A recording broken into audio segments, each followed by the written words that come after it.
While Charter Arms may not carry the same level of brand recognition as Smith & Wesson, Colt, or Remington, they do have the distinction of being an American firearms manufacturer dedicated solely to the production of revolvers in the age of the pistol.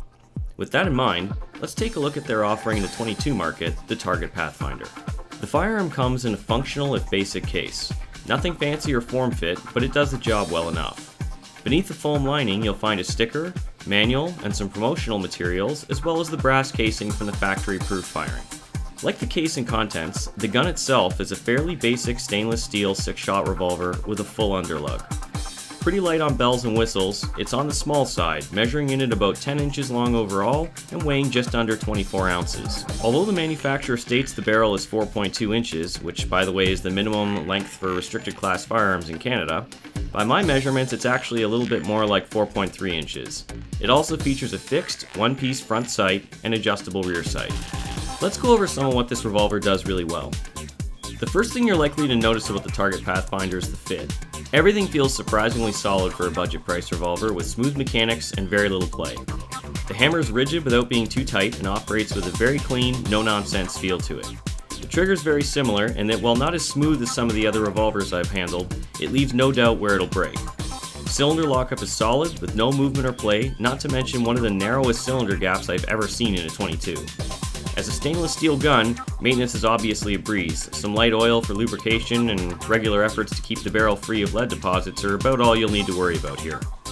Aside from the obvious features, there's also a couple of other nice things I really like about this gun.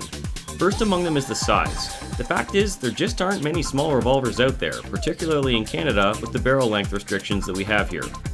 I'm not a big guy, so for me the Target Pathfinder represents a welcome change of pace from some of my other hand cannons.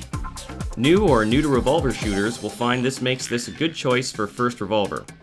That actually brings me to another nifty fact about this gun. It's virtually identical in size and weight, in fact it actually weighs 2 ounces more, than its big bore twin brother, the Target Bulldog, which comes chambered in .44 Magnum. The fact that these two guns are virtually identical makes the Target Pathfinder an excellent choice for a trainer gun, allowing you to practice with cheap .22 ammo. By that same token, when you find you're ready to move up to a larger caliber, you'll feel right at home shaking hands with the Target Bulldog. Lastly, the price on this thing is excellent. I hate to quote dollar values as they get dated so quickly, but the Target Pathfinder rings in at a little less than half the price of a Smith & Wesson 617, making it a very affordable choice, particularly for a stainless steel gun. Couple that with the fact that the cylinder takes just 6 rounds at a time, you've also got a gun that can provide several hours of entertainment off one bulk pack of .22 ammo. With the pros covered, let's talk about a few of the cons of this gun. My biggest complaint by far is the single action trigger position. As I've mentioned before, I love revolvers, and I've owned quite a few over the years. And I can tell you now without a doubt that I have never seen one with so little single action trigger travel. When fully cocked, the trigger is literally almost flush with the back of the trigger guard, which I am not a fan of, especially because I do a lot of single action shooting. I've yet to have one fire unexpectedly on me as a result of this, but the trigger pull itself just feels unnatural. The second thing I don't care for with this gun is the extractor. It feels a little bit stiffer than what I'm accustomed to. I do, however, suspect that's something that'll improve with time as the gun gets broken in. Another complaint I have about this gun is the finish. It's not terrible by any stretch of the imagination, but it does seem a little bit rough. It's true that there aren't any burrs or sharp edges, so it has been well machined, but cosmetically, I'm left unimpressed. I own several other matte stainless guns, and this one is by far the most matte I've ever seen. My last point is more something I've heard rather than experienced personally, and that's the grip size being too small. Although it fits me like a glove, the finger notches are pretty small, and I can definitely see where somebody who's a larger shooter would find the grip on this gun uncomfortable. I imagine that's probably why you see so many generic flat or rounded grips on revolvers rather than finger molding.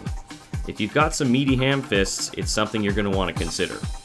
Love it or hate it, the Target Pathfinder represents a marriage between value of dollar and made in America quality in an entry-level revolver. That's not really surprising since the original Charter Arms Corporation made their name on duty and carry working guns, rather than four-figure showpieces.